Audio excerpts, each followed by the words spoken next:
আজকের ভিডিওতে আমি মায়াপুর দর্শন নবদ্বীপ ধাম পরিক্রমার অভিজ্ঞতা আপনাদের সঙ্গে শেয়ার করব। শুরু থেকে শেষ অবধি ভিডিওটা দেখবেন।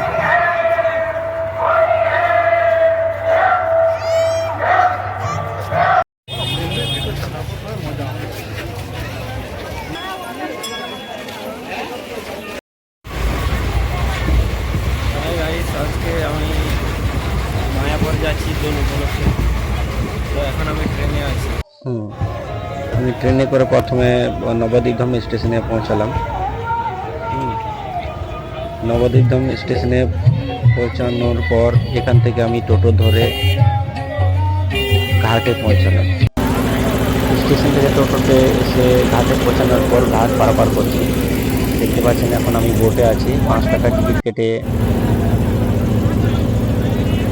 ভাগীরথী নদী পারাপার করছি। মায়াপুর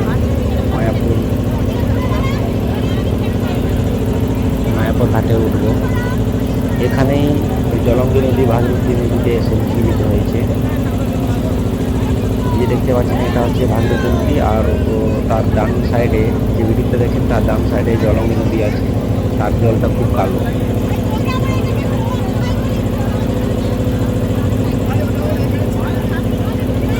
ঘাট পারাবার করার পর আমি, যেহেতু আজকে টোটো ছিল না, দোলের দিন, তাই আমি হেঁটে হেঁটে যাচ্ছি মায়াপুর ইস্কন মন্দির অবধি।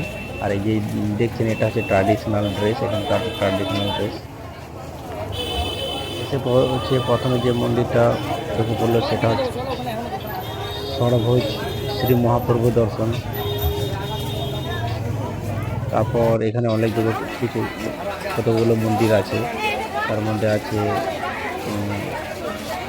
শ্রী চৈতন্য মহাপ্রভুর জন্মস্থান শ্রী চৈতন্য মঠ,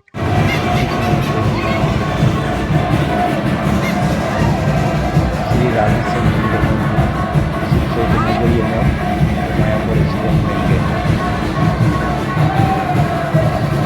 ভিডিওতে যেটা দেখতে পাচ্ছেন এটা হচ্ছে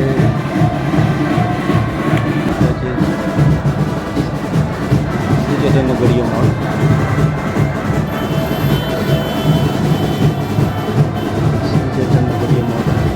দর্শন করার পর আমরা হেঁটে হেঁটে যাচ্ছি ইস্কন মন্দিরের দিকে।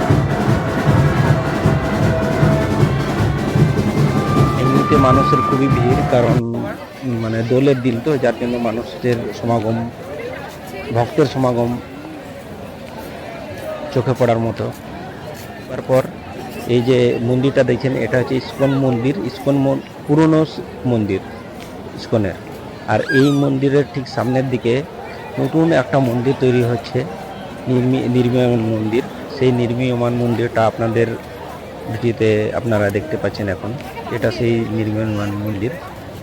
এটা সারা বিশ্বের সবথেকে সর্ববৃহৎ হিন্দু মন্দির। অনেকের হয়তো জানা নেই, তবে এটা আপনি গুগলে সার্চ করলে দেখতে পাবেন যে এটা হিন্দুদের সবথেকে সর্ববৃহৎ মন্দির।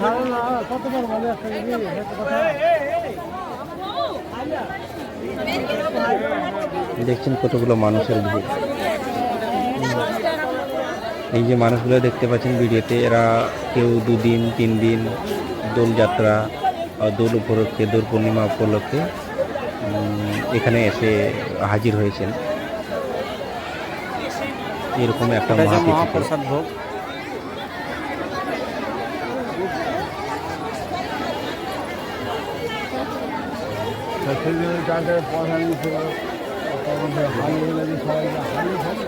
হ্যাঁ, এই যে তারপরে যে ডান দিকে দেখতে পাচ্ছেন এই দিকটা, এখানে প্রথমে জুতো রাখতে হয়, জুতো আর আপনার সমস্ত রকমের সরঞ্জাম, মোবাইল থেকে শুরু করে জমা দেওয়ার পর বাঁ দিকে একটা লাইন দেওয়ার ইয়ে আছে।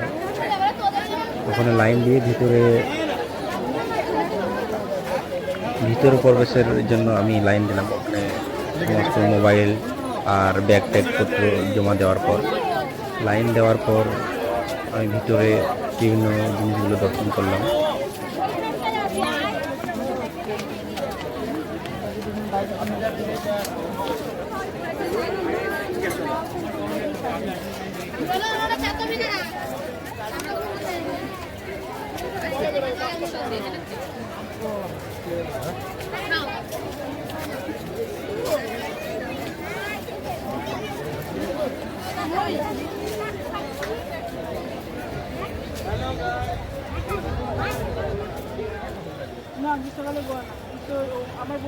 বিল্ডিংয়ের চারতলায় শ্রীকৃষ্ণের বাহন, অনেকগুলো বাহন বলতে এখানে গরু কে পোষ মানা হয়েছে, তাদের সমস্ত রকমের ঘাস টাস খাবার সমস্ত রকম ব্যবস্থা আছে চারতলায়। এবং এখানে বিল্ডিংয়ের ওপরে ময়ূরও আছে বলে জানা গেছে। হ্যাঁ, শ্রীকৃষ্ণের যত রকমের যে সমস্ত রকম ব্যবস্থাপনা এর মধ্যে এই বিল্ডিংয়ের মধ্যে লক্ষ্য করা যাবে। সবশেষে স্টল থেকে মহাপ্রসাদ সংগ্রহ করে আমি বাড়ি ফিরলাম। যদি এই ভিডিওটা ভালো লাগে সেদিকে একটি লাইক এবং চ্যানেলটিকে সাবস্ক্রাইব করবেন। Thank you so much.